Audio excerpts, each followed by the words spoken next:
Marco,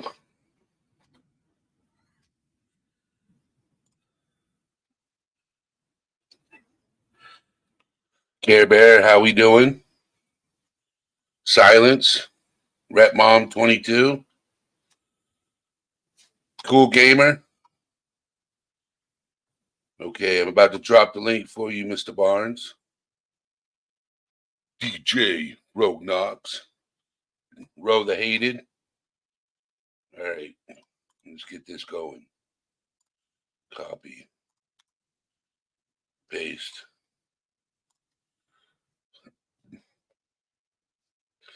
Got the link dropped for you.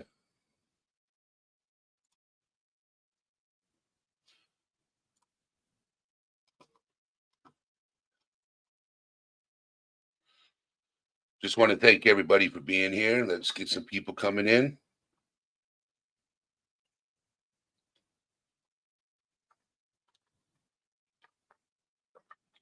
Or you can come up anytime, Mr. Barnes. That's why I dropped the link for you. We can hang out for a little bit, and then we get this whole thing going.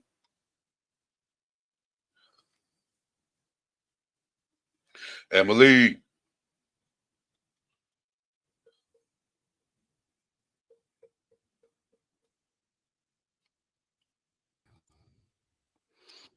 How you doing? Yeah, doing good. Good. How are you? I'm doing all right. I'm doing all right. Good, good. Good evening, good morning, wherever you are. Yes, I'm Yeah, all the because way in New Hampshire on the east coast of the United States. yeah, and it's just past midnight here. Now, are you in Ireland? No, no, no. In Scotland, in Glasgow. Scotland. Yeah. Okay, okay. It's a long ways away Oh, from where I'm oh at. yeah. Oh yeah. It's what 7 hours flight from here to New York. Okay. So that's not that far. I just want to welcome everybody that's coming in. Care Bear, Tim Hicks. We got Greg. Greg's in here. Everybody's coming in. April Tobin, how you doing? Um, Rosaling, I did not forget you, my beautiful lady. Uh, Erica, it's good seeing you in here. So, how's your day going, Mr. Barnes? It's been a very quiet day. I had to have an afternoon nap because my bedtime is 9:30 at night. So to be able to stay up, I thought I'll have a nap during the day, so I'm able to be fresh. And now I have a cat that's whinging because I'm out of the bed, and she sleeps on top of me. Oh, so she's like, what's going on here? Yeah, yeah. She's like, what. So she's sitting on my lap. So as long as she's on my lap and she's getting the attention for a little while, she'll be fine. Okay. Yeah. How about yourself? How's your day been? Oh, my day is I make dinner. We had cold cut subs today. Um, did a little bit of things. Hmm. After here, I have to go to my job to get paid because I didn't get paid last night. So All right. yeah. So, Is that but is that fairly normal in America that you have to go no, and pick no. up We your pay? usually well. So last night we usually get paid at the end of every night. Oh, I see. But what I do, I'm a Right. bouncer at a nightclub. Oh, right. I see. I So see. Marianne Bays, how you doing? So I just want to let people know how I met you. Okay. Hmm. So a lot of you don't know, and a lot of you do know that there's another channel called Smitty's Sanitarium. Is that how you pronounce it? Yeah. Yeah, that's right. Okay. And he's an awesome guy, and he has his own channel. Hold on, give me just a second. Give me just a second. I'm gonna do something for you, Emily, because I need your help. I'm gonna do this. Okay. So can somebody go to Smitty's channel, one of the mods, okay,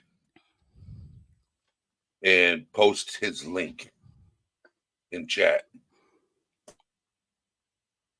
And thank you, Emily, uh, for your message saying thanks for coming. The messages turn up slightly late, so I'm trying to keep an eye on the messages as well as what we're talking about here. So Smitty is the one that introduced me to Mr. Barnes. Um, won't you introduce yourself, and then we'll talk for a little bit, and then we'll start Sure, doing the questions. sure. My name is P. Barnes the second. Uh, I am I'm a qualified counselor, a counselor, but because of the government's red tape, I didn't like the way things were. So then I was introduced into clinical hypnosis and NLP and life coaching. NLP is neuro linguistical programming, which is a way of communication, not only between two people, but also how we communicate with ourselves. And it's all about our language. So NLP allows me to be able to not only read the other person what they're saying, but also picking up where they could change themselves.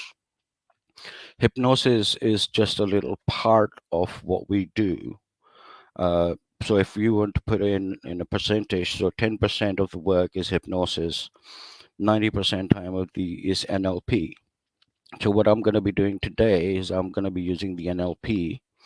I'll try and take as many questions as I can, and I will answer as many questions as I can. If you feel uncomfortable to ask a question in the chat, I'm sure we will find a different way where you can ask your question and you can still stay anonymous.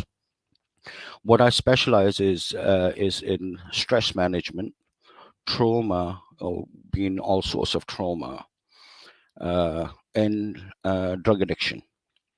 These are the three subjects that I specialize in. But I also can do a lot more. The only two things that I don't cover is alcohol and smoking. These are the two subjects that I don't specialize in at all. But general mental health. I've been on this channel before in the chat, and I was watching people what they were talking about.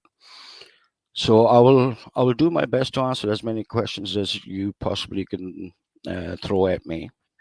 I'll be very happy uh, to do what I can to help, or at least give you guys a way or a direction. My job is to provide you with the tools. What you can do is you can apply those tools. But what we will discuss today does not mean that you will wake up tomorrow and you go, I'm a different person. The idea of therapy is it's a process, and a process takes time. So don't be discouraged if I tell you something, you try it tomorrow, and you feel that you may fail. Now, here's the interesting part: the word fail. Since we are born, and when we go into the primary school, you failed this or you failed that or you're such a failure. Now, the word failure is so commonly used and is so negative, and it's negative not on the conscious level, but on a subconscious level. So instead of saying fail, I use the word slip up. Now, saying a slip up is something like you're walking on the ice, you have a wee slip, and then you're able to get up and walk again. So that's the idea of NLP, is how we communicate with our brain.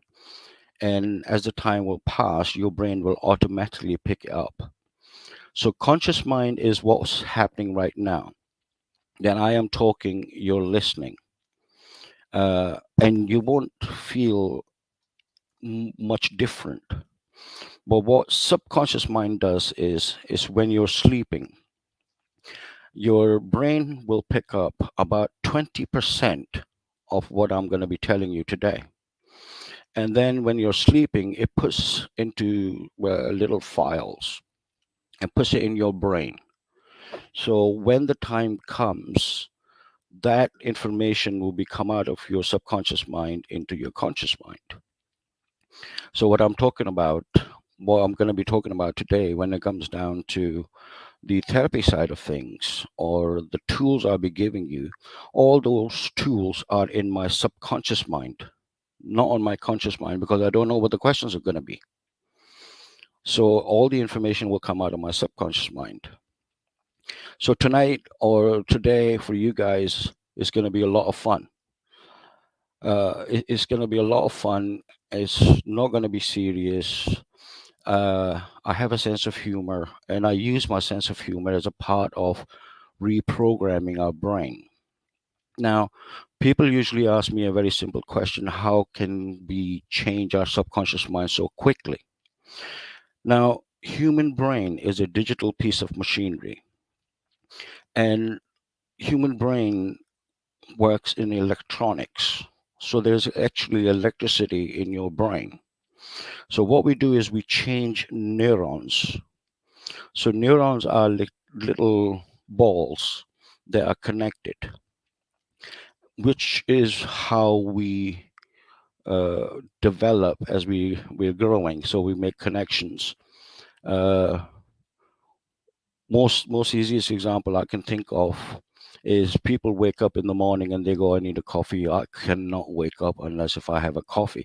So there are two neurons that are connected. We're associated with waking up and having a coffee. So what NLP can do is it can change that connection. So you can change your waking up to something else instead of a coffee. So this is basically is as basic as I can bring it down to. But we will have a lot of fun, and I'm available for as many hours as Ed wants me to be here, and I will answer as many questions as I can. And the most stupid question is a question you don't ask. I was told that when I was in college back in the 90s by my professor, and that has served me really well. So please don't feel ashamed. We'll find a way so that you can ask your questions. So that's me. So, thank you, Mr. Barnes. Pleasure. so, Just call me P. Pete. All right, Pete. Um, so when I started this channel, Hmm. let me get my can back up. All right. So when I started this channel was basically about sharing my story with other people Hmm. and, you know, introducing myself to the world, showing the world that it's okay to be a grown man and struggle with depression. Yep. And I'm still getting people around the fact, you know, and I'm trying to bring people on that understand the mental health side of the field, that have been to school, got the education, Hmm. and bring them on so they can say, hey, there's no shame in going to therapy. Yep. You know, it works for some, it doesn't work for others. Hmm. But you got to be accepting, Yep. because if you go in there with a closed mind, it's not going to help. Very true. So, I'll um, be I'll be the first one as a therapist would tell you that I suffer from depression. I'm on two different types of antidepressants. So depression is part of me, which I have inherited. Some people think that you become depressed as the time passes or when you become adult. That's not actually true. You can inherit depression. So depression is nothing to be ashamed of. That's part of who we are. And we can be depressed about one thing with another. So it's It's not a new subject. It's just one of the things that I was talking to Smithy about is about crying. Men don't cry, but the new research has shown that men are more emotional than women are, and men don't deal with their emotions, hence why we suffer from more depression than women Yes, do. So women it's express it more. yeah, We yeah, express it less. yeah. The way our brain is connected is different. Yes. Women's brains are connected differently than men's are. That's why women find it a lot easier to whinge and moan, as the normal words are, and get over it. Where us men, what we do is when we are looking for a solution we can't find, we then talk to another man and say that this is what's happened. The man gives us an idea or a suggestion, and then we go our own way. Yep. So what I'm trying to say is it's not your fault. It's just the way we've been brought up. And what you're doing is you're opening that door and giving people the opportunity to be themselves and to grow. And that's what I'm trying to do. Hmm. Um, See, a lot of us men are afraid to, ask for a helping hand. Yep. Not a handout, but a helping hand. Yeah. There's nothing wrong with crying out for help, saying you need help. Yeah. Not, you know, like a hand up, not a handout. You know what I'm saying? Yeah. Yeah. So, Here's another little fact for men and women. We are willing to help others, but we feel ashamed when somebody is helping us. That's one part. The other part is to accept compliments. We struggle when somebody gives us a compliment. And the answer is, if somebody gives you a compliment, all you say is thank you. To recognize yourself that you are important enough for somebody to have listened to you and appreciated whatever it is that you have offered.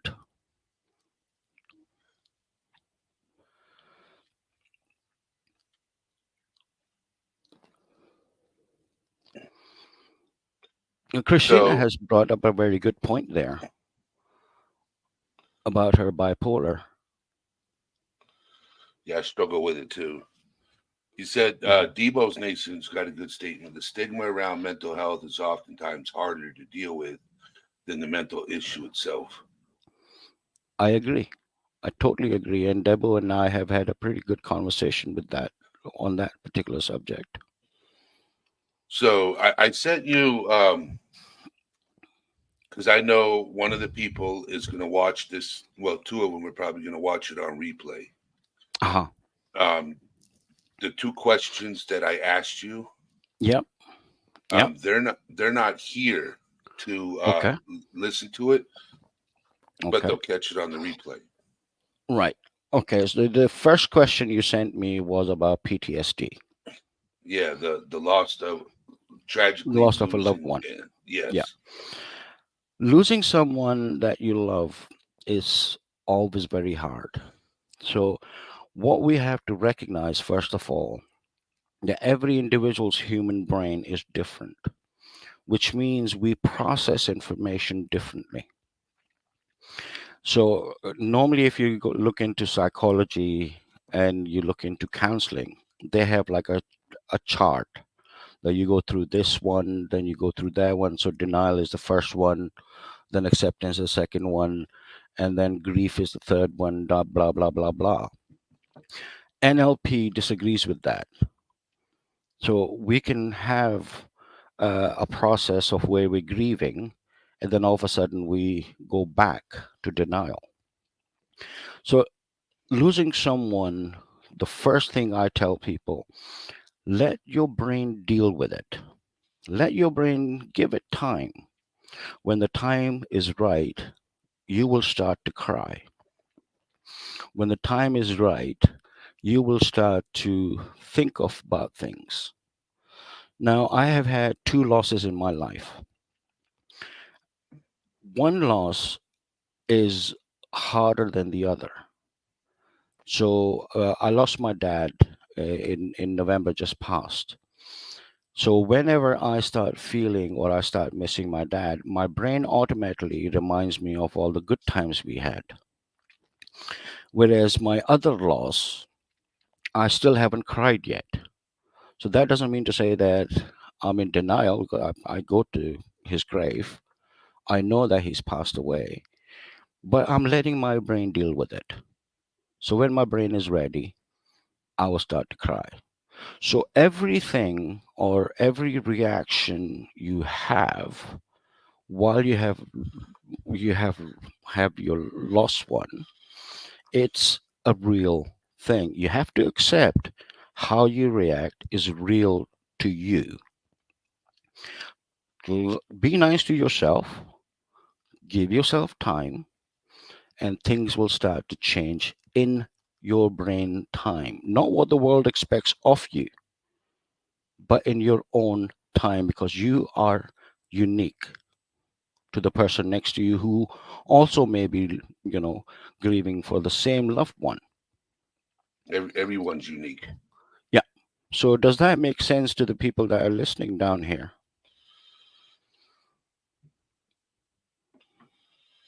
And those of you in chat, if you have a question, go ahead and ask. Hmm. Um, so Lisa Alcazar says, I have a lot of trouble being Being nice that, to myself. yes, Lisa, that is the most common issue. Now, let me give you a little lesson first. We normally use the word problem, right? So what I want you guys to do is I want you guys to close your eyes, listen to what I'm saying, but close your eyes, and I want you to notice your mouth and your tongue when you say problem. So I want you to feel it, what's in your mouth, what part of the muscles, and how the tongue is moving when you say the word problem. Say it a few times until you have managed to recognize all the muscles that you use. So once you've done that, I want you to then say the word issue and then notice the difference. What you'll find is that the word issue requires less muscle movement. So we have to teach our brain there is no such thing as problem. Everything that goes wrong, now again, wrong is the wrong word in our terminology, then it will make some changes. So being nice to yourself, the first and the most easiest solution, and it's very embarrassing, by the way, Lisa, is when you're by yourself, tap on your shoulder and say, I did good. I did good. And when somebody compliments you, accept that compliment by simply saying, thank you. If you do these two things, your subconscious mind will automatically gonna go and reprogram itself, and then you will learn that you will find it a lot easier. Now, again, like I said at the beginning, it's a process. Process takes time. So be nice to yourself. Give it time, but practice that, and you will find yourself in your own time that you will start to appreciate yourself. You will start to be nice to yourself. But I suffered from the same problem as you did. So And one it of took my me, subscribers wants to know, how long have you been practicing? right. I qualified as a therapist in 2005, 6, 2005 and 6. And I've been practicing it since then. And then I went into different, so I did one-to-one therapy. I did therapies in the companies, but I wouldn't take more than 9 to 10 people because it's easier for me to give everybody what they need. And then I got diagnosed with epilepsy, so I stopped for a year. Once I was back on my feet again, I started working with addicts. So that I did with addicts. I worked with them for about 10 years. So I've been doing it for a lot longer than I thought I was. But we all do therapy when we meet a friend, when we meet a family member who's not well, and we talk to them. That is therapy. We just don't realize it.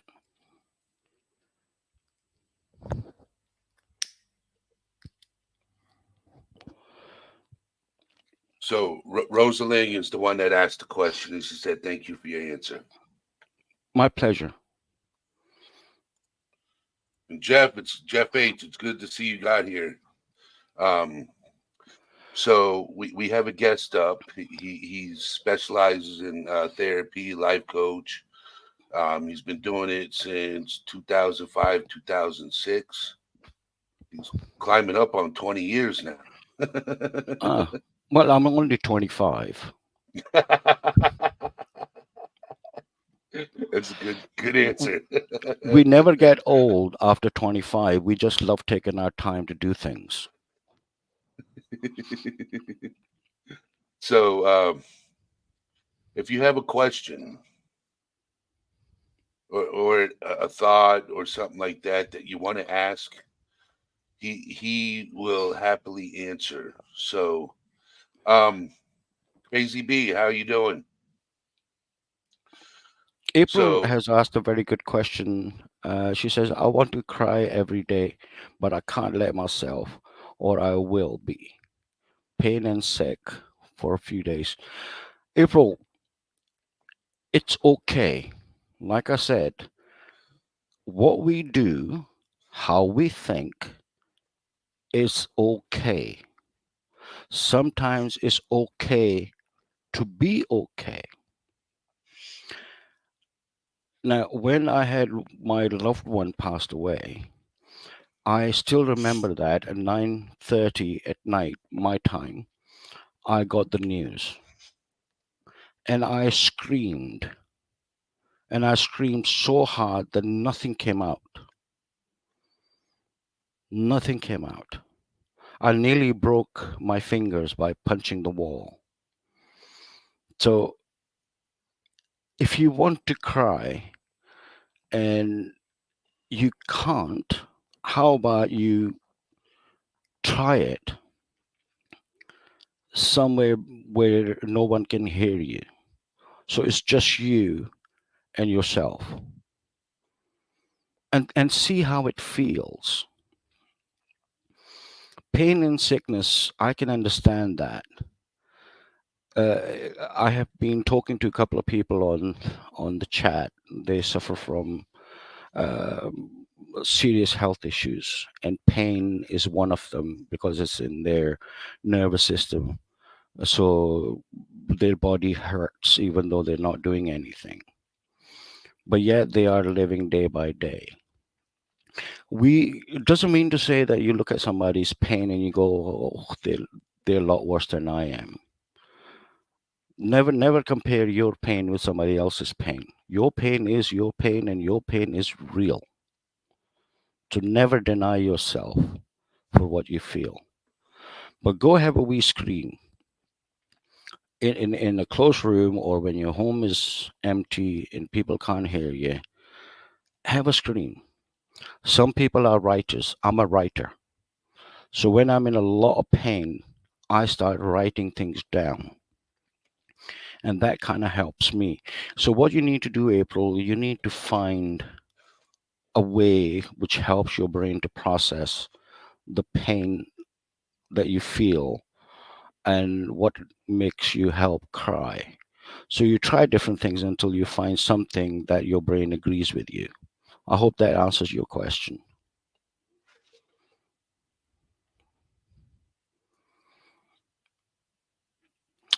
Here's really funny. Just call me Hen. Uh, are you happen to be from Scotland by any chance? Because women are normally called Hen in Scotland.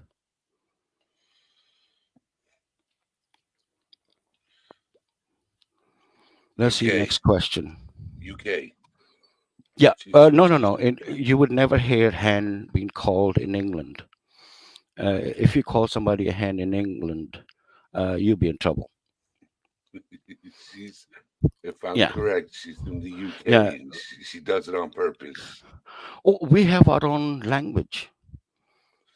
Yep. We have So, darling, lovely, that is commonly used in England, but you can't call somebody darling here in Scotland. You'll get in trouble. oh my word. Okay.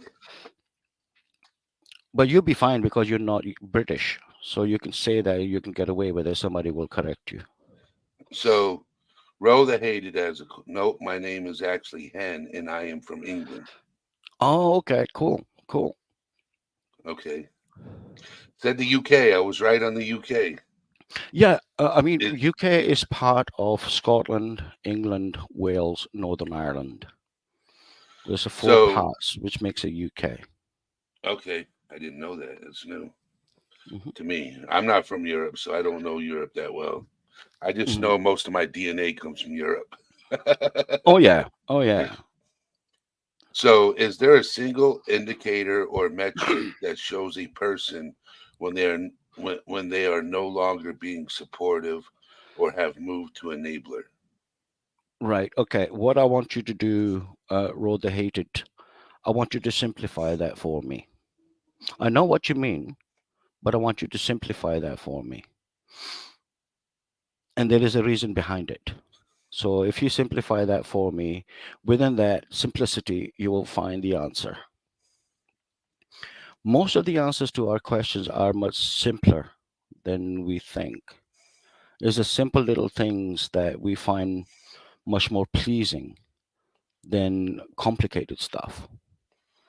So I'll wait until you simplify that, and then we'll talk about that further. Right. The next question was Care Bear saying, I lost my husband 11 years ago. We weren't married long, but he was the only man to make me feel like I was not broken. Yeah, we are lucky when we meet people like that, and we all deserve to meet people like that. Yes, after Brexit, we got confused. Yeah, Brexit has just taken the UK out of European Union. That's the only thing that happened. So, Row the hated said, when do you stop being helpful? Never. You only live once. This is what my philosophy is. You live once, so you should share whatever you have, because once you passed on, you can't help anyone. So, Mavid has a question. He asks, how would a person who is too nice to themselves in some ways, to the point of self damage, and in other ways, overly cruel to themselves, deal Can, can with and, and balance those things? can you bring up that question on the screen for me, please? Right.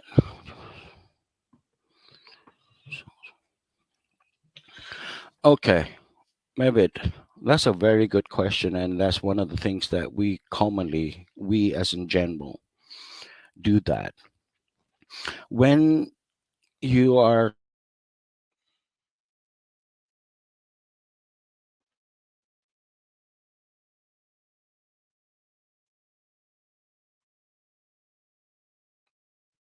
You good, Mr. Barnes? I think he got disconnected or he do it, went mute. Are you still there? and this is where the self damage comes from. So if you're consciously aware, and then again, you have to be consciously aware until it becomes part of you. Only be nice to someone that you can tell yourself that you can be for the rest of your life with that person in question. That way you won't damage yourself. Now, if you take whatever the situation is that you're talking about, where you have damaged yourself, process that, and then look at what point or how far you went to before you felt that you were damaging yourself. So then you can not repeat that. But again, it's a process. So it will take you time, but you will get there. Remember this, everybody in the chat, everybody that's going to listen to this, we can change things in our lives. We have the ability. It's about recognizing and practicing. I hope that answers your question. If it doesn't make sense and you want slightly more information, please ask more.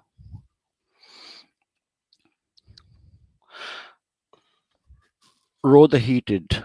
To simplify, when do you stop loaning $40 at a time? By simply learning to say no. I actually went to, here's something, Ed, you might find it funny, and it was quite funny. I was working for a hospital. Our health service in the UK is free. My manager sent me to a training to say no. I couldn't say no. So I actually went on a special training to say no. And the first lesson I learned was you're not horrible to say no. Simply by saying no and don't care about what the other person's reaction is. Because you can't afford $40, you say no. I borrow money from friends, I lend people money. But when I lend people money, I forget that I have that money. So I never get disappointed if I don't get that money back. But I keep it in mind that I would never lend them that money. So s- just say no and then don't feel bad. Say no and cut off the call. Right? And if they call you XYZ, then let them. That's their First Amendment to say whatever they want. That doesn't mean to say that you are what they say you are. Does that make sense?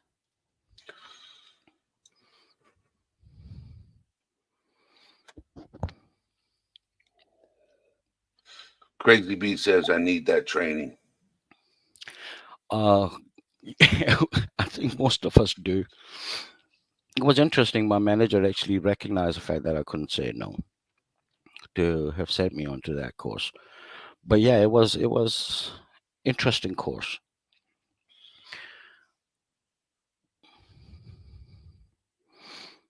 Okay. No, the money was an Jeff example. H. Jeff H. is so when you get back from the no training, did your superior ask, did you go to the training? Did you answer with no? I wish I had. Well, he already knew that I went to that training. Okay. Rhoda hated his just got back to me, said no, the money was an example. More to the point, there is a time when you are trying to be supportive, but they never seem to learn. Right. Once you recognize that they are not receiving your help, it's time to stop. Now, when I'm in certain situations, currently I have a friend who's going through a lot at the moment. I help him because I want to, but he doesn't take on board. That doesn't mean to say that he hasn't listened. What I have given him is gone into his subconscious mind, and when his brain is ready, he may or may not apply it. My best friend lives down in south of England. I call him, and we have this relationship where he tells me that I'm wrong and then leaves it up to me. And then when I think about it, few days later, I'm like, darn, he's right. Does that make sense, Ro?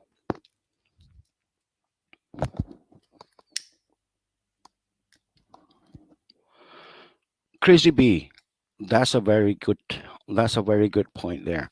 I come from a family of addicts. I had to stop talking to them. Yes, sometimes that's the best thing to do is stop talking to them because you'll keep dragging yourself into their situation. That doesn't mean to say that you're a horrible person. That means that you're doing the right thing.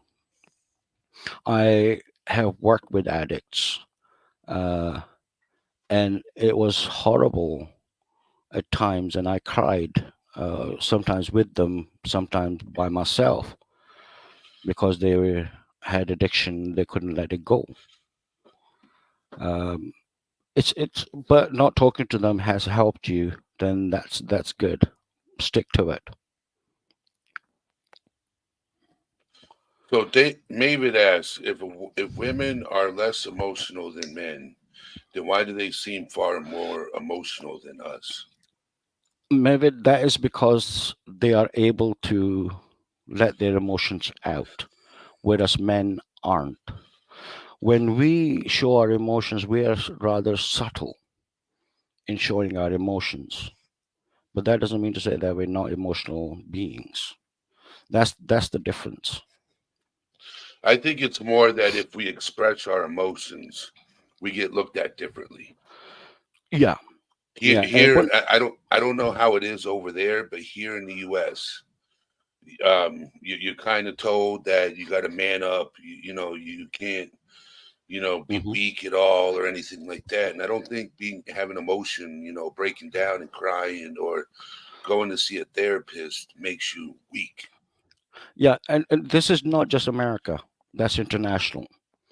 Because Okay. when I was working, I was working as far down as India, and all men suffer from that, no matter what country you're from. Some things are just generic.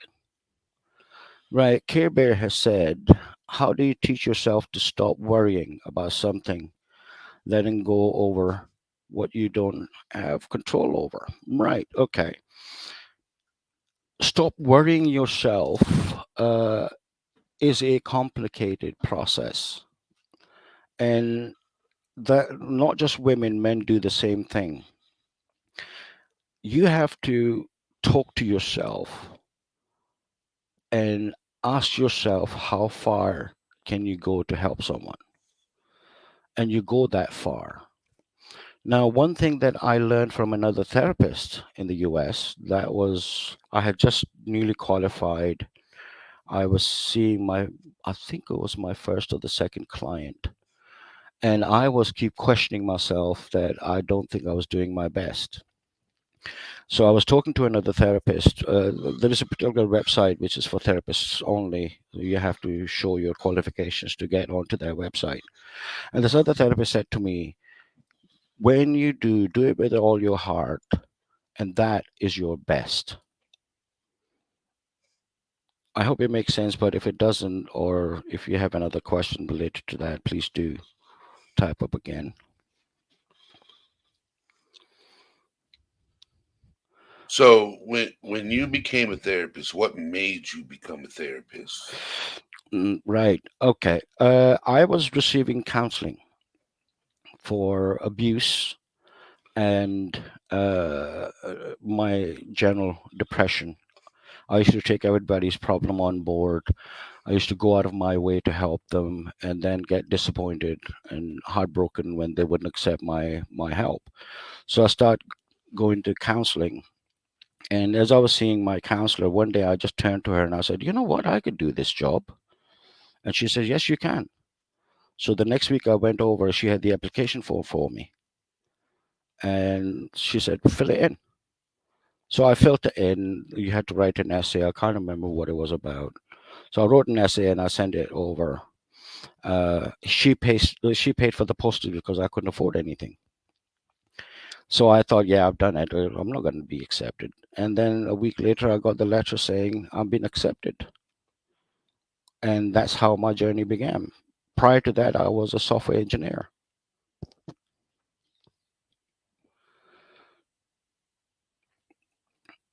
Erica, I made a rash comment today on social media, but my best friend called me and said, "Erica, that's not you. Take it down." And she was right. Yeah, that's what best friends are for.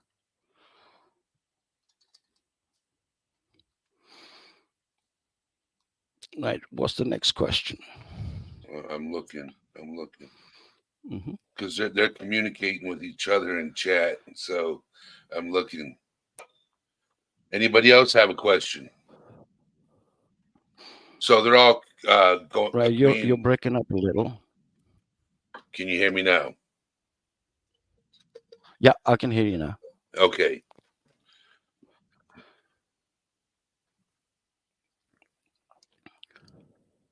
So anybody else have a question?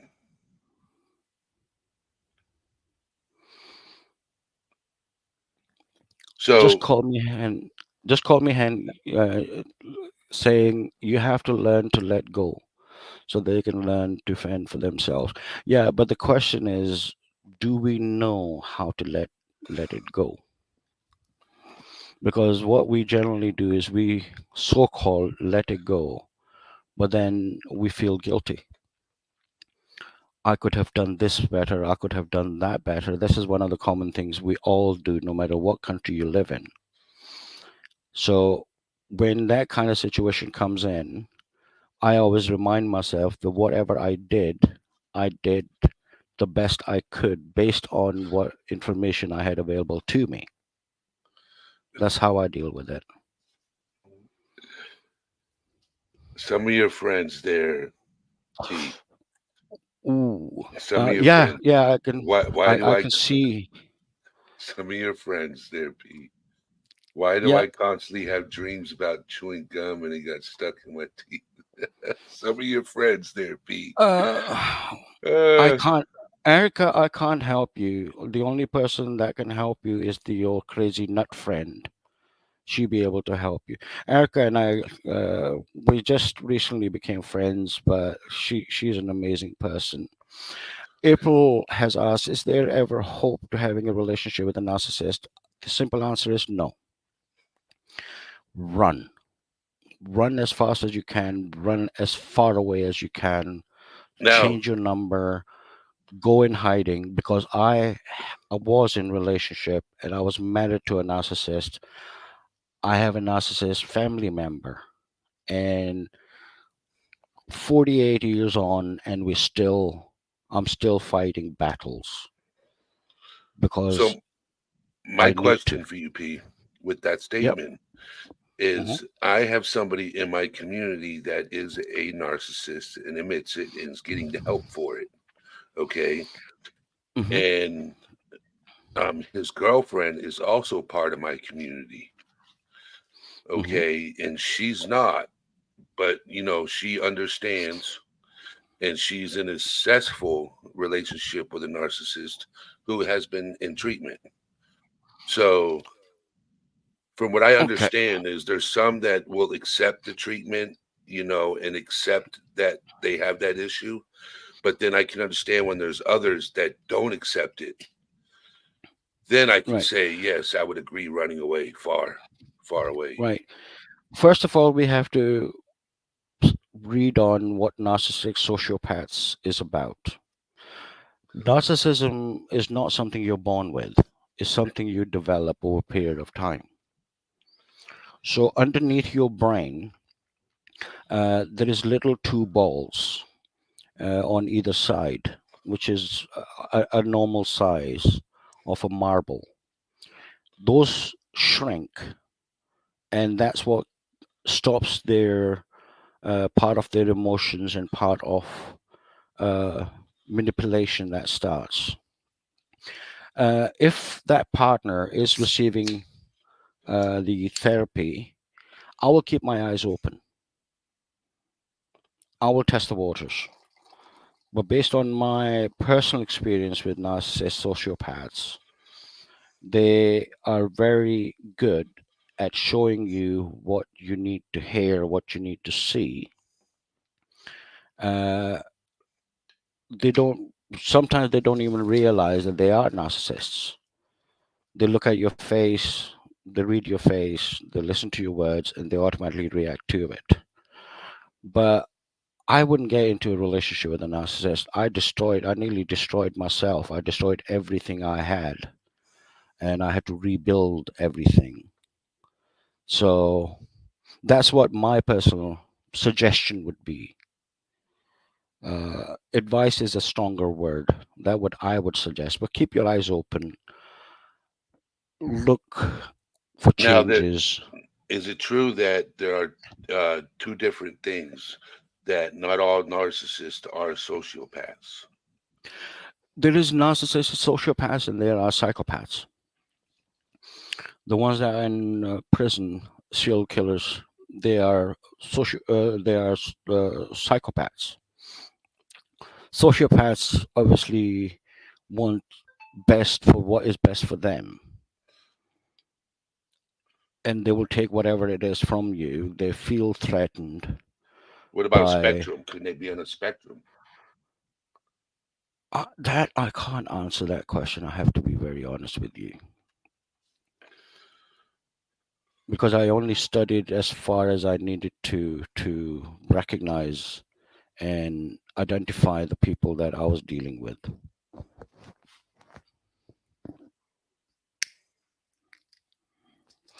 And yes, people, whoever can hear my lighter, I am a smoker. That's why I don't help anybody with who are smokers. All right, let me post a comment in. So, okay. So, for those of you that are, can you put a one in chat if you have Discord? Put a two in chat if you would like to join All Things Serious in Discord. I'm going to drop a link to my Discord in chat. So,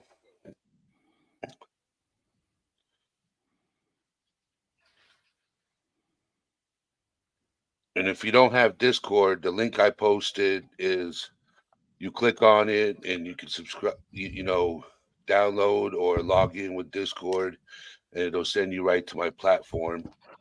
For those of you who do have Discord, that is an invitation to All Things Serious. Right. While we're I've here, just seen a question. okay. I've just seen a question by Ro the Hated. Uh, Danger of self-diagnosis or a wiki diagnosis? Yes, that is a very dangerous thing to do. You shouldn't do that. I can understand because of your health service in the US, it costs a fortune for you to get diagnosis, but it's better to get diagnosis by a specialist than look it up on Googling it, uh, or looking at Wikipedia and all that kind of stuff. I would not advise you at all. And I use advice very rarely, but I use it realizing the importance and the weight of that word.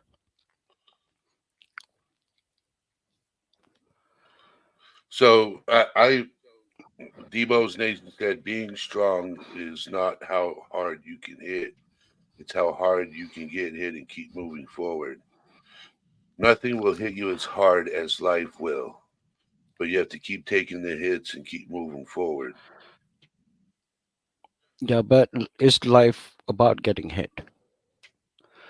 It's up to us if we can simplify our lives or if we can make it complicated. We will face issues as we go and we grow. So as long as you do what you can in every circumstances, you can keep moving forward. So I would change those words uh, to myself in my brain, and you would find a change and difference. It's my pleasure, Care Bear. I hope I'm helpful. You have my email address anyway, so you're always welcome to contact me. Oh, Ray Ray is here. Hello, Ray Ray. Ray Ray is my boss, by the way. In Ray case if you Ray's your didn't know, Ed. boss. Yeah, Ray Ray is my boss. I'm her secretary, but my job allows me not to wear a skirt, so I haven't shaved my legs. That's my favorite joke. Oh my word. Oh my word. If you can't have a laugh in your life, life is not worth living. Gotta find ways to have a laugh. Um, so now that it's a kilt. Ro the hated said it's a kilt. Oh yes, and only the Scots can wear a kilt without underwear. By the way, or you guys call it pants in America.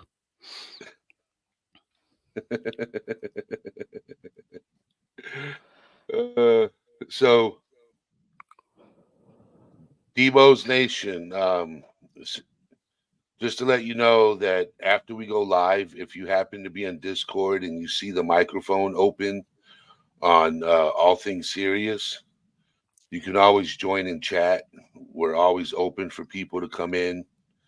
Um, it's entertaining. We have fun. Um, I just want to thank you guys for being here, of all, everybody here. You guys are amazing. You guys are always invited to come back. You're always invited up on panel. Um, I love And having civil discourse amongst other people. and what I love about your community is that your community is not scared to ask questions. And even when, uh, in one case, I told Ed earlier, the last time we spoke, because of my epilepsy, remembering names is not very easy for me. So what I normally do is I continuously using their names, and that's how I remembered Ed's name. And then you are anonymous here, so you can ask as many questions as you like. Uh, I had a good nap during the day, so I'm wide awake, and I will stay up online as long as you guys want me to, and answer as many questions as you like. Uh, and I hope that all of you will take something back, even if you feel that I haven't helped you. What you don't realize is your subconscious mind will pick up on things that you may need tomorrow, or you may need in a couple of years' time. Human brain is amazing when they put information in shelves.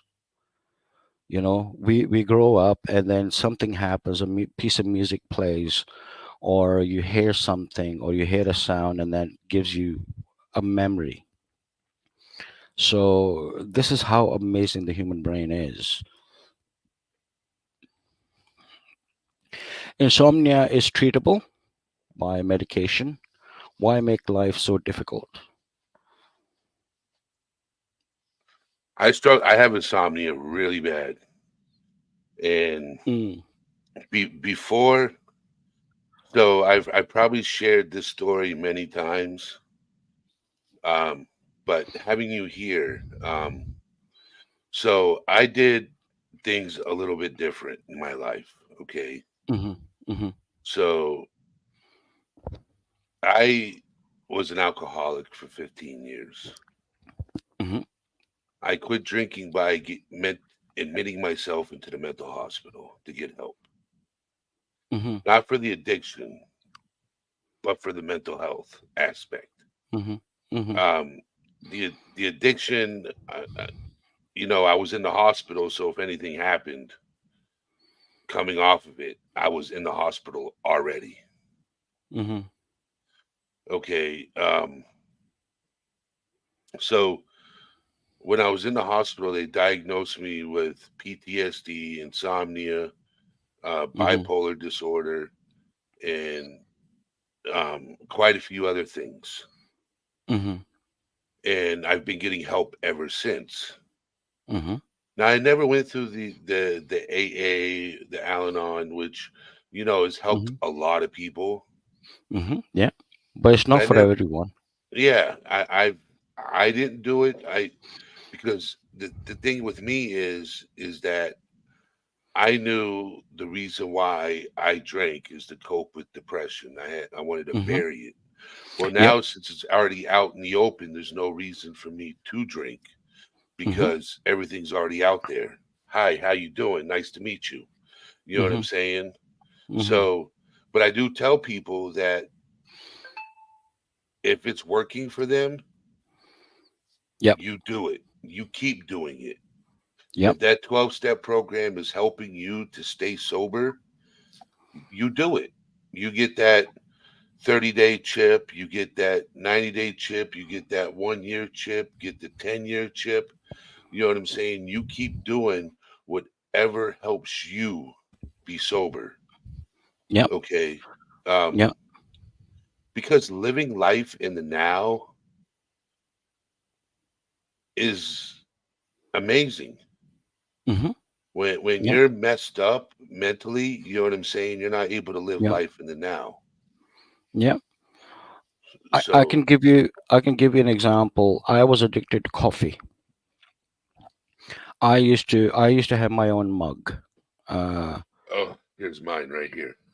yeah, it wasn't that big. Americans love big. Everything is so big. That would be triple XL for us.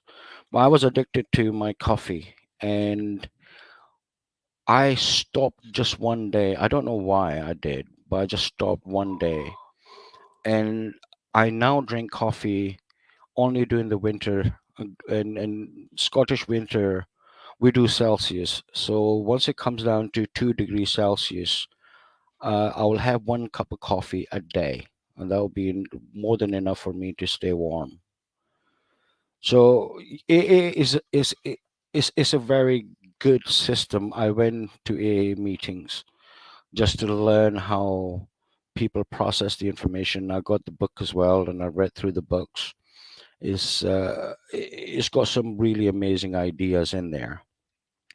So yeah, it is a great way to go forward, but it's not for everyone.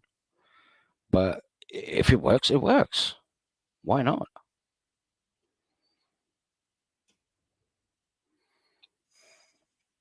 I don't know who Mary Jane is. weed,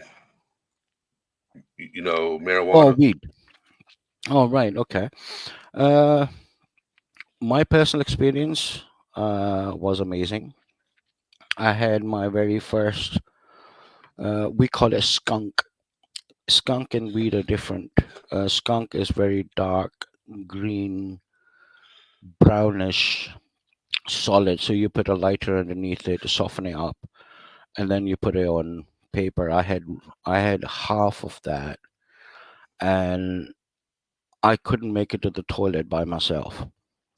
So the other friend of mine, who was a daily user, had to help me, and I couldn't see the toilet, and he had to help me to sit down on it. Now, with the weed itself, it gives me epileptic seizures, but I have nothing against people uh, using it. Uh, Weed. I know some people use it for different purposes: pain management, stress, depression. If it works and it doesn't take over your life, good for you. And April found that really funny, which is good. So, how about the correlation between lucid dreams and access to the subconscious? Did you touch on that in your studies? Uh, yes and a no. I said yes because there is a connection between us dreaming. Our brain dreams because of something that needs to be put out, or your subconscious mind is struggling with. Hence why we dream. But on the other side of things, some people say that your dreams have a meaning behind it, and it's an interesting concept.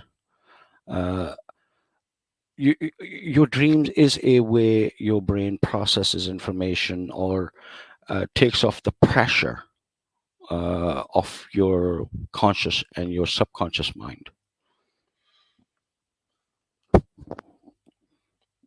There was a question before her question. Okay, I I'm lost it. looking. Oh, okay, Bear. Addictive personality. Yes. The answer is yes. Uh, People with addiction have that in their brain, a chemical in their brain, a part of the brain that deals with addiction. So people can be born with addictive personality. So the answer is yes. Just like you could be born an alcoholic too. Yeah. So it's addiction. So you pick something and it works with you, works for you. So then you continue on that process.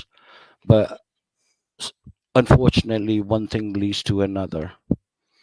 In some cases, not in all cases, but in some cases.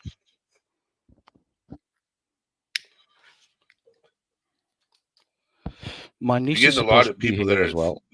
that are saying thank you for being here. It is absolutely a pleasure. Look, my my theory about life, and I got that from my dad. Devil's Nation can tell you that a lot of who I am is because of my dad. My dad was a surgeon, and he I watched him when he retired from the army. Uh, and he built a hospital with a theater and ICU and all kitted with everything that he could. And patients would come in, and dad would do his thing, and then my dad used to ask a question: "How much can you afford to pay me?" And if a person said, "I can afford to pay you $50," my dad go, That's fine. Let's go and do it." And if they couldn't afford anything, dad will say, "Yeah, that's fine. Let's do it." And if they can afford what my dad's charges were, then dad will do it. And when I became therapist, I adopted what dad used to do. So I had different price ranges from what I would normally charge all the way down. I had a client in the US. I was charging her $10. She was a pensioner. I didn't want to charge her anything because financially pension is not that very good in the US. But she wanted to pay me $10, so I said, "Oh, that's fine." So I took $10. My skills are only good while I'm alive. So sharing is loving, and I love everyone. I don't see the skin color and I don't see their religion. I love everyone. And I love all of you guys that are here, and the people that will be listening. I love everyone because this is what we're missing in this world is love.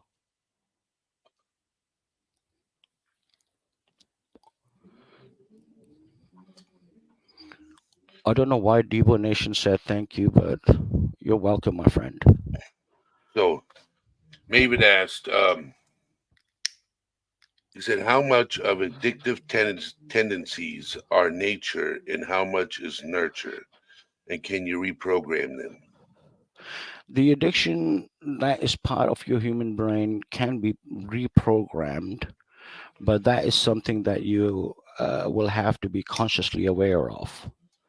Whereas nurture can make changes, but again, the person has to be consciously aware of the reprogramming.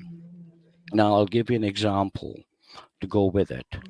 I had 20 friends, and I call them friends and family members that I worked with on the streets.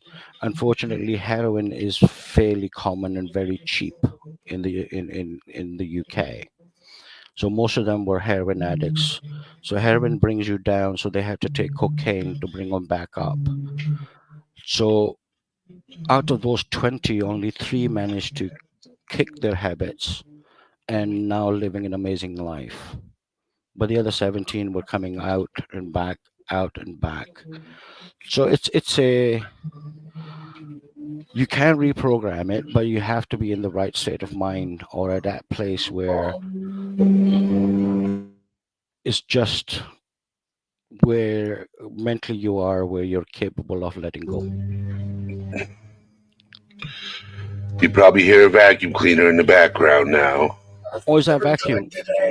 Somebody's vacuuming upstairs. Oh, okay. They do it at April, this time every single night. Cognitive therapy is about now and here. What's going on with your life right now, and how can we change it? Uh, I have nothing against cognitive therapy, but I personally believe that when I was doing counseling, I used to mix it with person centered. Person centered is you go back, you talk about it, and then the therapist will kind of give you a little bit of direction to where you need to go towards. Cognitive is all about now and here. How do you change things right now as they are? So it doesn't cover the past. And by the way, this is my own personal opinion. That doesn't mean to say that cognitive therapy doesn't work. It works, just not in my personal case.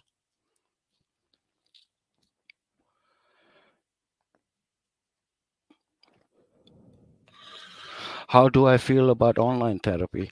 Uh, I I I used to do online therapy, uh, and I've done it for a while. It's doable in most cases. The only time that you can't do online therapy is when it comes down to past traumas. I was fairly open with Smithy and with Debo and Jesus about my past.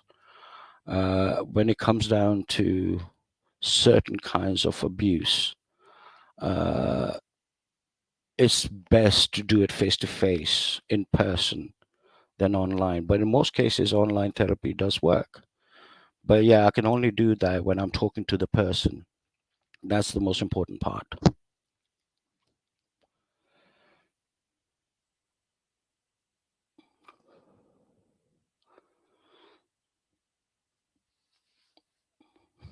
I'm really happy with the people that you have, Ed, because they really are asking very good, interesting questions.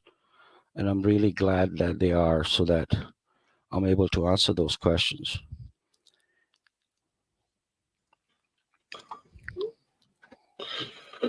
It sounded like they were sanding walls, cutting trim, and then vacuuming at the same time. Right. Boy, it's just the noise picks up here and it's loud and obnoxious. Sorry. Oh no, that's So, that's fine. That's okay. so you can't do anything without the will to do it. Hypnosis won't work without conscious desire, etc. Right. Maybe right.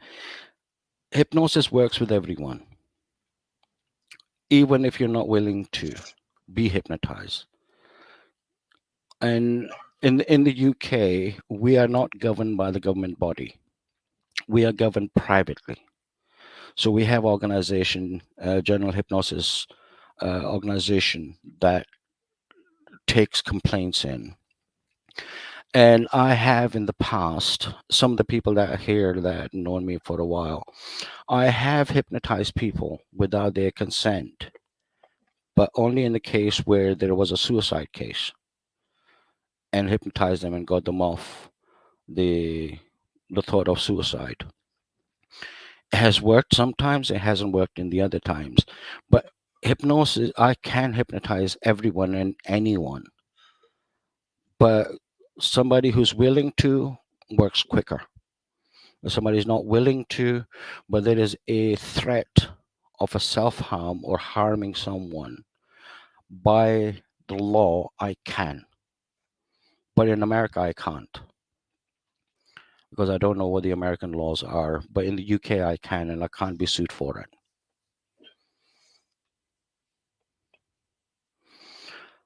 What does hypnosis do for a suicidal Hey, person? we got to do the for a harmful person. There's certain words we got to be careful using on YouTube. Oh, okay. What does hypnosis does for A person who wants to be self-harming person. unalived? Yes. Uh, what the idea behind it is to disassociate and reassociate. So whatever their mental state is, for the idea is to suppress that and put something else instead. So it could be their loved one, it could be something from the past, or it could be as simple as, in one case, it was simple as, let's go for a coffee, nothing else. So it depends on the person that I'm talking to.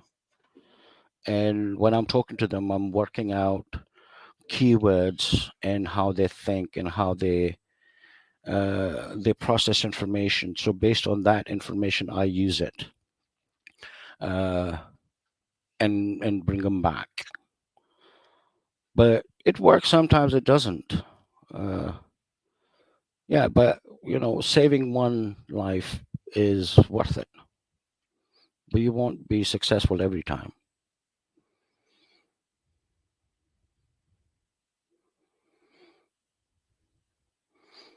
Diana, hypnosis is a very amazing piece. It actually goes back to, I believe, 1300s. It wasn't known as hypnosis, but it was known as sleeping chambers. And Sanskrit, the Hindus came up with this idea of sleeping chambers where you'll go in. Native Americans, when they go through a process and then they have dreams, and then they share that dream. Uh, Crazy Horse, Chief Crazy Horse, he saw a dream where he knew how he was gonna get unalived, and it came true. So there is the word hypnosis was only introduced in 1900 something by Erickson. I can't remember his full name. Erickson was the one that came up with that word itself, hypnosis. So, um, if you're looking to start therapy for the first time, what should you expect starting out? It's so hard for me to take that step because I don't know what to expect and I don't like the unknown. Right. Excellent question. Let's pick up on the very first word, which is your last word, unknown. This is the biggest fear we as humans have, is the fear of the unknown. Most people like behave in a certain manner. We behave in a certain manner because we know what the result's going to be. But to try something new is always scary. So my answer to you is that if you want to go into a therapy, you're going to try a few therapists before you find the one that you will click with.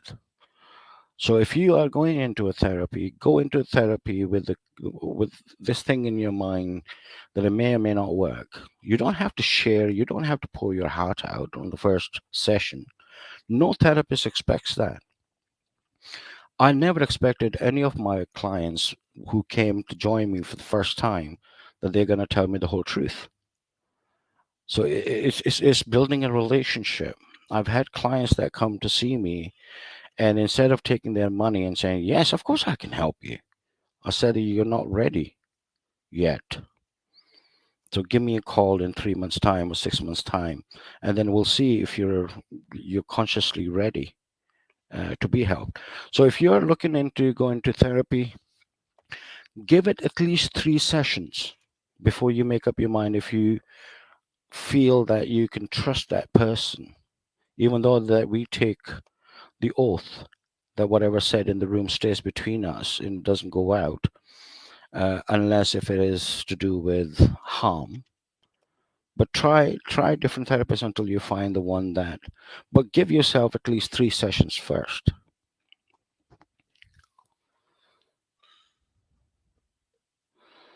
So, K-Bear, don't run, walk. Running can get yourself hurt. That's my other British joke. so further question, what do I tell the therapist why I'm there? Because there are so many reasons why. Right, you start from the one that is the first and the nearest one. So whatever is the recent one, you start with that. And then And once then you're there, you start opening up. once you start from there, then there would be a trust issue will develop, or it wouldn't. Correct. So always it's your choice if you want to trust the therapist or not. So start from the reason. Don't pour your heart out. Okay. And that's me speaking as a therapist. Don't pour your heart out. Just start from the reason, and your subconscious mind will pick up if you can trust that person or not. And then you go from there. And in case if you're wondering, Care Bear, Snow White has decided to leave me and go to sleep somewhere. Care Bear knows about my cats. I tried to, Jennifer.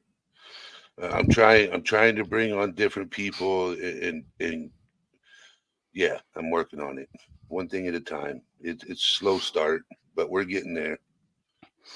April, yes, I can see your point of view. Therapy usually starts with your background. I understand that. That's a valid point. But the idea is for you to trust your therapist. If there is no trust between you and your therapist, you would never go into your background. You would never pour your heart out and tell the truth. This is where the fear of the unknown comes from. That's why I always say that doesn't help me making money, right? But making money was never the thing for me. It was about the thing was for me is to be able to help, and if I can help the client, then I'll move forward. So, Miss P, Yeah. so you remember the second question that I asked, that I sent you to you in the Yes. email, right? Yep. Yep. So that person happens to be in chat that asked that question. Right. Okay. The I received that second question. I had to think really hard on that particular subject, and there is there are two aspects of that question. The medication makes person feel very unwell, but that's unfortunately is the part of the side effects of the medication. You can make the person realize that the medication is needed. The other thing that you can be done is changing the prescription. Uh, and the third thing is maybe depending on how that person thinks. So if you can make a video of the person's behavior and then show that to that person, this is how you were behaving, and I would like you to get help, that might work. But the patient has to accept that the patient requires support. Unless if the patient doesn't feel that he or she needs help, there's not a lot you can do. I understand that how you feel because of the circumstances, situation, and the environment that you and that particular person is in, you would need to talk to someone else to give you some strength. But as far as the patient itself is concerned, the patient has to accept that they need help. So if the patient's still talking to you, I would suggest to go and see the doctor again So and the see if the psychiatrist medication. Yeah. told him So, he has the right to deny everything. of course it is because if you're over 18, but changing the prescription may help.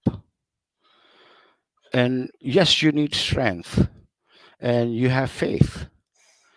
So ask for the strength. You don't have to be strong. That's where your faith comes in. You of little faith, like Jesus said. Remember that. You don't have to deal with this by yourself. Allow your faith. And when you put your faith into your belief, believe it, and that will help you. So Maven said, do you believe in or do past life regression type stuff? If you believe in them, or do they affect our lives' current problems or require attention? Right. Maybe this is where my faith comes in.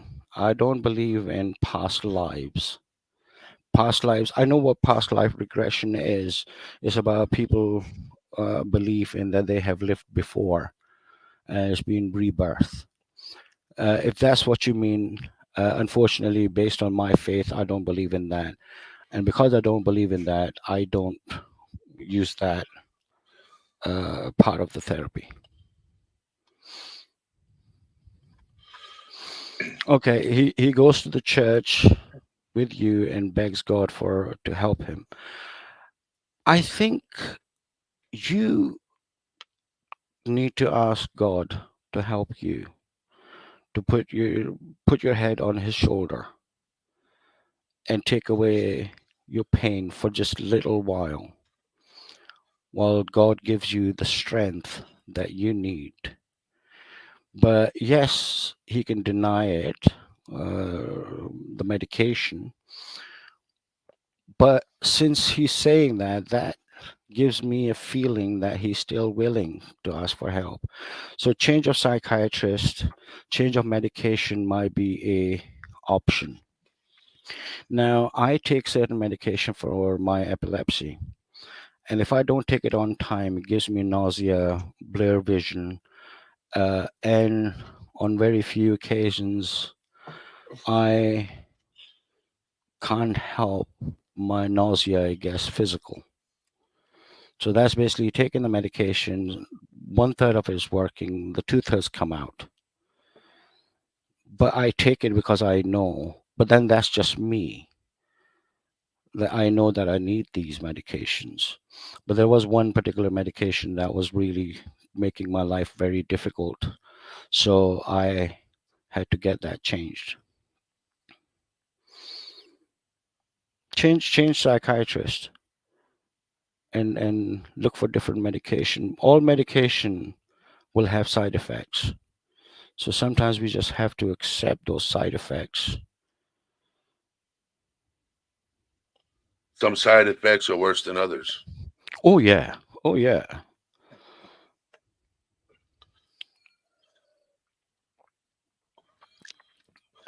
Yeah, that is not unusual for the patient not to go to the primary care. We call it GP here, general practitioner. I do understand that. I was crying out for help for my depression, and I was going to my primary carer for about a year, and then I gave up because I wasn't getting there because the British government is not putting enough money into mental health. So I do understand that. Well, neither does the U.S. government. Yeah, unfortunately, I've been hearing that as well. So it's not just in Europe; it's here too in the U.S. We don't take mental health that serious. It's a stigma. You Yeah, know what I'm saying? If you struggle with any type of depression, you're mm. crazy. Yeah, yeah. Unfortunately, but here's the funny fact: in the Victorian time, if I would have had a seizure, they would have burnt me alive, thinking that I had the devil in me. Yep. I didn't know that. It was actually an ER nurse that told me that to make me laugh, and it did make me laugh. Right, here was another question. What is the difference between knowing you need medication and not accepting it? Right, that's I'm gonna have to think about that one. The person that would accept that they need will try anything, but on the same line, not accepting it means that they are not willing or they are not ready yet. But the side effect is an entirely different subject to not accepting it. So, a person, if not accepting it, that means that they are not mentally ready for it.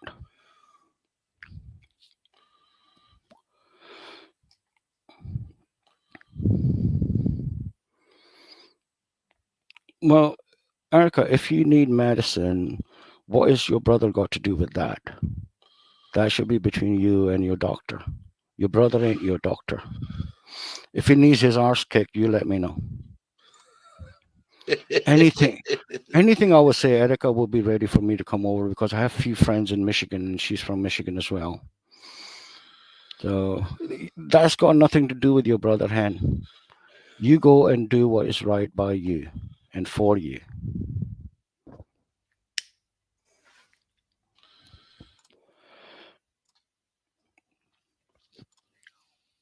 you Who know, thinks, oh, okay, hang on 2 seconds, Ed.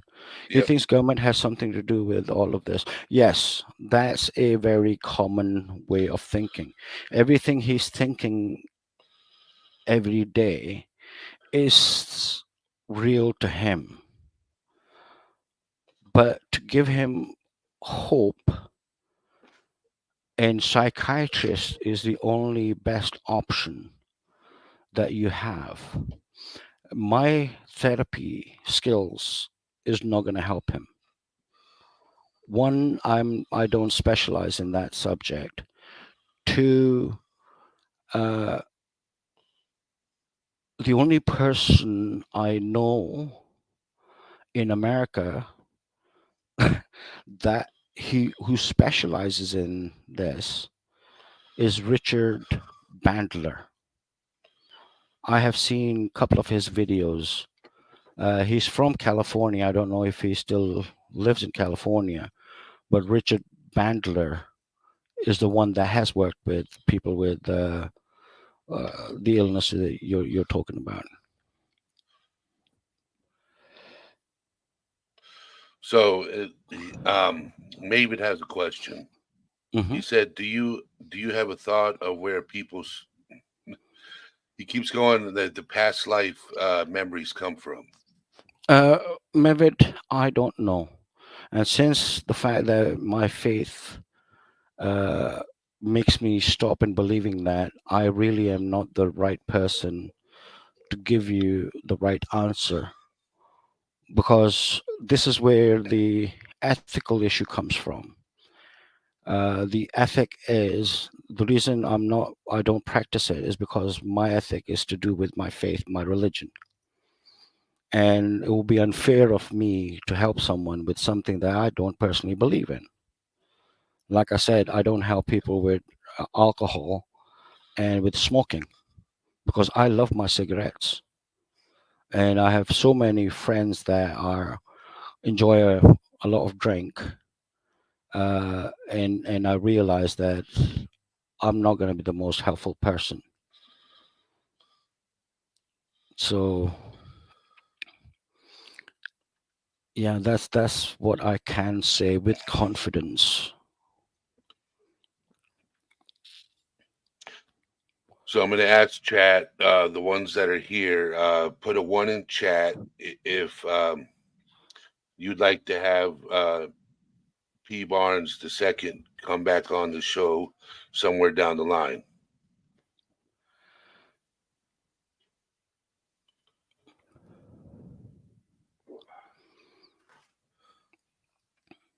Yes, Movid, my faith.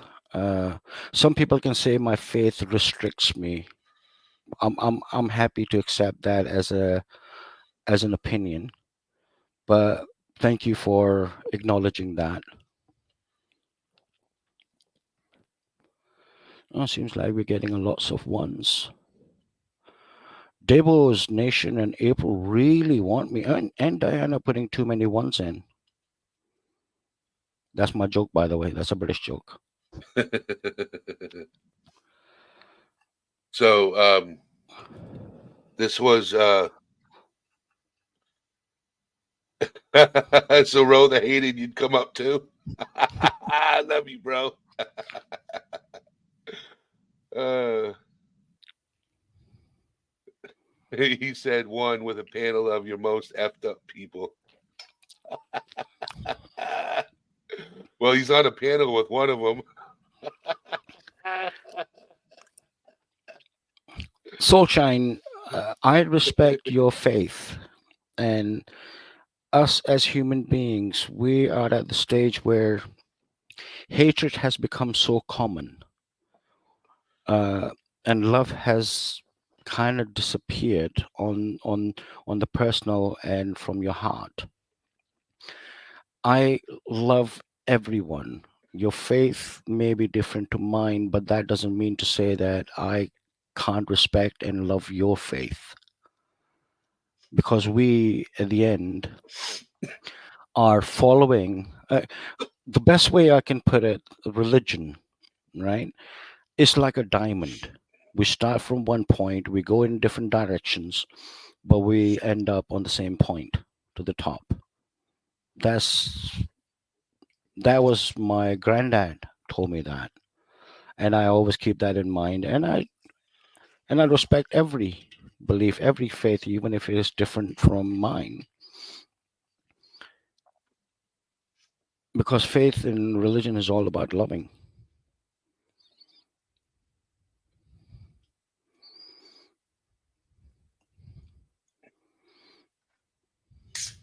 So I want to thank you for coming. It is my pleasure. Like I said to you, that I'm Marina, happy. Marina, you're not being ignored, but I'm looking for questions. What would you like to talk about, Marina? I'm looking for questions. You're not being ignored. He's just answering questions that people in chat are giving, that are asking.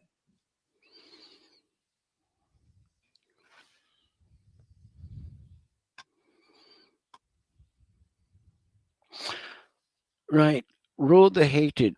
Oh, You think, reactive. So she asked about reactive attachment disorder. right, okay. Let's do this. Simplify that for me, please. Instead of big words, simplify that for me. And there's a reason behind it when I ask people to simplify things for me. In the meanwhile, there was something that I was rather hated. You think too much. Uh, you need to be nice to yourself. Give us your opinion on destructive aspect of social media on relationship and families. When there were actually students in university who made intranet, not internet, intranet. They wanted to create a environment where they could share information between two computers. Once the US Army got the wind of it, the US Army actually bought it off them. And then from intra, it became internet. Internet is when you talk outside your own personal network. Internet was the most amazing thing ever born. But then Okay. people took it in the wrong way. So there is good aspects of the internet, social media. I'm connected to my friends from school, from every different part of the world. I'm sitting in the UK, you're sitting in a different country, yet we are using this internet to be able to communicate and share. Right? Go on. Sorry, Ed. Okay. So she said it wasn't reactive attachment, it was adoption. Reactive adoption. Okay. Where a child. So she was adopted from. Can I tell the story, Hmm. Marina, or would you like to come up and talk to him? Because I can drop the link if you'd like to come up and have a conversation with him. I will do that for you. Because it'll probably be easier if you ask him the question. I can understand that. Okay, Marina was adopted. So what happened? So Rosalind said, now this is what she's saying. Reactive attachment disorder is a condition where a child doesn't form healthy emotional bonds with their caretakers, parental Hmm. figures, often because of emotional neglect or abuse at an early age. Yeah, okay. Right. Let's start from the beginning. When at the age between we were born up till the age of 3, our brain communicates through cries and words, but our brain doesn't actually store information. From the age of 3 is when we start to adopt. So the children as young as 2, when they go on and they know their ABCs and they know, their one, two, threes, is a repetition. Only when age 3 comes in, where they start putting information and start storing the information. Uh, I have seen children being adopted, uh, and there is an issue. Camera. So, what I would advise you at this point in time to forget everything that you have known and see what you can do as a new white page. It, I don't really want to call it a disorder as such because it's something that can be changed. It's a not a habit or a behavior. It's slightly deeper than that because it's been a process been going on for a very long time. But if we accept the fact that we are now mature and it is within our hands to be able to make the changes, there could be many reasons behind it. Now I'm going on. I'm generalizing it now, Marina. So it could be the hate of our biological parents not having to love us or to give us up. And it could be the people that have adopted us could be doing it for the purpose of a charity. So there are so many tentacles to it. But what I would like you to try is instead of thinking about all of that, I would start as of tomorrow. I know it's confusing. I I trust me. I know what you mean when you say it's confusing. So what I would like you to try, right, is to start the relationship as of today. Observe what they do for you and how it has benefited you today, and then move forward from there.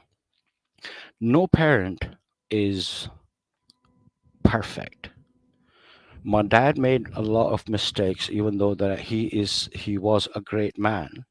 He made me who I am today, but he made a lot of mistakes.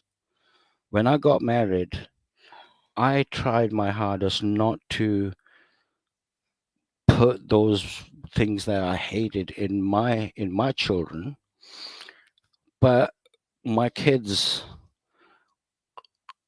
told me the things that I did wrong. So none of us are perfect. So yes, your adopted parents must have made a mistakes because that's what us as humans is all about. We make mistakes. We're not angels. So I want you to look at your current situation and then see, build a trust. You don't have to accept them. It's about trust. You guys are listening to me. You don't know me from Adam. The people that know me from a different channel, we are friends. Ed and I have spoken only once, yet he's trusted me enough to bring me into his circle. So just just keep that in mind as you move forward. You don't have to accept them as parents. You can accept them as somebody that you can trust. Okay, hang on. You got a new message here. I was adopted at 2. I just always had so much hate in general. It's really amazing. The ones that adopted me. I mean, right. Okay. The hatred. That's a very very interesting uh, fact. When we hate somebody, there's a factual element to it. Hence why we use the word hate. That hate could be many things. This hate could be because of you being taken out. or you being dropped off. And I'm being I'm carefully using these words so that your subconscious mind can pick up on these things. Hatred could be a lot of reasons. My mom once made, she made a joke that, uh, when you were born, they gave me the wrong baby. Now I knew she was joking, but it hurt. So your reason for hatred of your past is real, is genuine. But the people that have adopted you, as you said, that they are amazing people, give them the chance.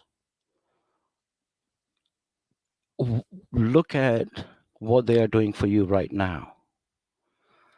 And once that trust of us starts to develop subconsciously, now, we're not talking about conscious mind, we're talking about subconscious mind.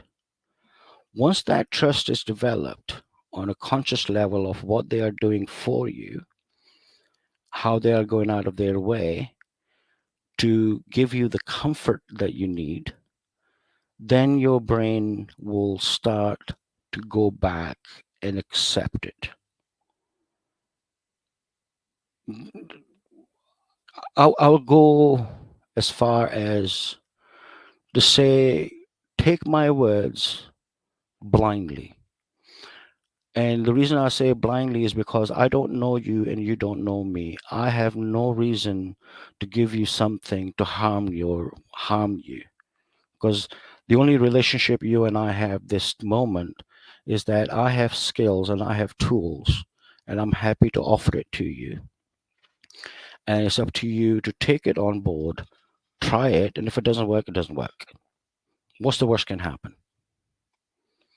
So try it out, and if you're in contact with Ed, try what I have asked of you for about a month, and then you can let me know.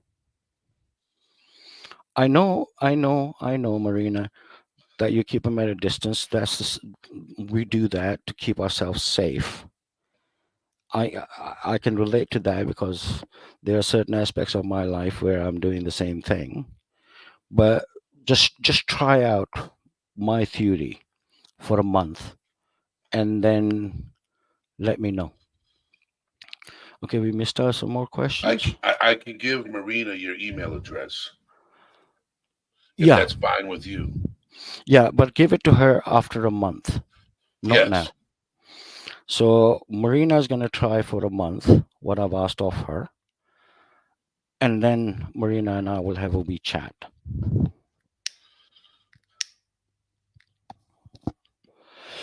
What other questions do we have? Have a wee look. We by the main small, quick one. Netherlands can smell bad people. Another Neanderthals can smell bad people, P Barnes. LOL. Yeah, He can judge. I chose to call it Netherlands for a reason. uh, Do you, wrote the hated one, right? Did you know that we as in Homo sapiens did not invent fire? It was them. They also were clever enough to come up with the idea of makeup, and they also cooked their meat and used spices. The reason I know all these things, Ed, is because my eldest brother, who's a urologist in the US, he sends me all these kinds of information because he knows that how much I love all these science papers and new things, new research that come through. And Neanderthals had a bigger tooth than what we have. And my teeth are wider than my jaw. So it's interesting to see when dentists are trying to take my wisdom tooth out, they're literally on top of me. And that's because I have their genes. 5% of our genes comes from them. yep. We didn't die out either. We banged our way into society. Yep. Yeah, we were anti-marrying with them. They were marrying within us, and hence why we have their DNA. But they died out because of the genetics of them marrying within themselves and not evolving to how human beings or Homo sapiens were evolving. Well, Roe Uh, the Hated is actually 16% Neanderthal. I read 5%, so maybe 16%. Was it 5% Roe or 16? Well, I read 5%. You might be 5%. I don't know. Mm. I don't know what I am. I gotta find out. I'm gonna take it. Well, I know what I am through my heritage DNA, but I hear that they're not very accurate, so I have to go through Ed, ancestry.com. Ed, Yeah. you're an American and you have a really good beard. But your beard is not as good as mine because I am an assistant Santa Claus. I I have gray hair, so towards this time of the year, I let my beard grow, and children would look at me from nursery, so 4, 5, 6, 7 year olds. They would ask their parents or grandparents who are picking up from school and say, "Is that Santa Claus?" So I make a point of going up to them and tell them that I'm not Santa. I'm training to be a Santa. And then obviously the boys are the first ones to turn around and say, "What am I getting for Christmas?" So I have to look at their parents to try and help me out what they're gonna get for present. But I always say, I know you're being naughty. I've already got you on the list. So if you behave yourself, you do your homework on time and you listen to mommy and you listen to your grandparents, then you might be getting what you want. It will be a certain color. And kids that some of those kids have grown up. The place I live at, Ed, I've been living here for 13 years. So some of the kids have grown up. They know the Santa doesn't exist, but they still run up to me and Assistant Santa, Assistant Santa. So it's amazing. Children are amazing. What did Emily saying? You We're need to hundred get percent. Discord. You need to get Discord. Yeah, I don't. Like I said to you the other day, I don't trust because I was a programmer. You see, Yes, so I I'm understand. I'm Put I'm fake names and a fake email address and get Discord. yeah. With my memory, I'm glad I remember the passwords. There's a notepad. Write it down on a piece of paper. My answer to that is no comment. Of course, I have a pen and I've written down no passwords on it. So I want to thank you for coming up, P It Barnes. is my pleasure. It is my pleasure. You know, um, I'm just working on some other things, and if you want to, you know, watch, I have somebody coming up that is Hmm. a survivor of. This is going to be after the holidays. Hmm. Okay. Um, so after the holidays, I have somebody coming up. I'm Hmm. going to be doing an interview. I don't know if it's going to be at his place of business. Hmm. So StreamYard has a setup where you upgrade it. You can have two cameras. Hmm. So I'm going to get the two cameras up and running. The two Hmm. cameras, so I can interview, go live, and everything like that. Be live, and Hmm. yeah, I have some interesting people that are coming up. Excellent. You let me know via email. I'll be more than happy to check it out. So I'm a I will. survivor, by the way, and I'm proud of it. Yes. So all right, everybody. I want to thank you for being here. This live was amazing. I learned a lot actually from you also. I'm What you glad were to hear talking that. about. You know what I'm saying? I do this. I do this channel to help people. Hmm. Okay, even if it's just to go live and just talk to people. You know what I'm saying? And hear Hmm. what they're going through, and then piggyback off of what they're going through and talk about what they're going through. I'm not a professional. I'm not a therapist. I'm a person who does go to therapy. Um, Hmm. I tell people that I'm just a person who struggles with mental health. Hmm. You know, and I'm glad I met you through Smitty. Yep. Smitty's good people. You know, when I first met him, he used that hashtag don't care. Yep. But Yep. then We when still use that. yes, but when he comes over here, he's got the new hashtag do care.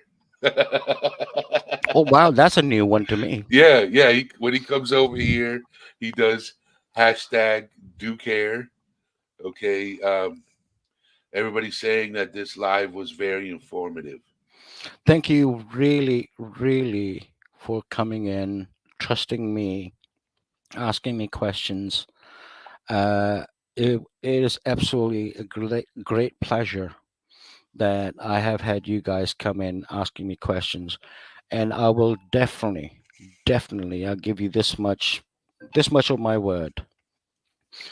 God willing, if we get another opportunity and Ed decides to invite me in, I'll be more than happy to come in, answer more questions, and have a chilled conversation. And if you want to learn some Scottish words, I'll be more than happy to teach those as well. Before I go, here's the summary that I will leave all of you with. Life is complicated. It doesn't have to be. We have the power to simplify our lives. We don't have to use complicated words. We can talk to ourselves and we can talk to others in a simple, small word English. Be nice to yourself. You don't have to appreciate yourself in front of other people. Just tapping on your shoulder when you're by yourself is more than enough. And that process will become part of your subconscious mind. Everything is possible. A lot of things can be changed. We just have to learn how to speak to ourselves. That's what I will leave you with. So chew on this. And tomorrow is a different day. Tomorrow is going to be a good day. And don't expect yourselves to start seeing changes tomorrow because it's a process. Process takes time. But I'm saying I'm including myself, we will get there where we want to be. And I will love to be back again, Ed. I really enjoyed your community. It's been an amazing evening. It was worth every second of it. And thank you for being here, sir. It was my pleasure. You have a You good all take evening. care of yourselves. Have a lovely evening and be And good to yourself. And I'll talk to you soon, my friend. yes, you will. All right, you take care. Bye for now. Bye bye. Bye. Thank you, everybody, for being here on this All Things Serious platform. And for those of you that are new here, you're always welcome. You're always welcome here. Um, I am ending this live out like always. You guys are a wonderful community, and thank you for being here. And it's All Things Serious is heading out the door, and I'll meet you in Discord. Peace out, everybody.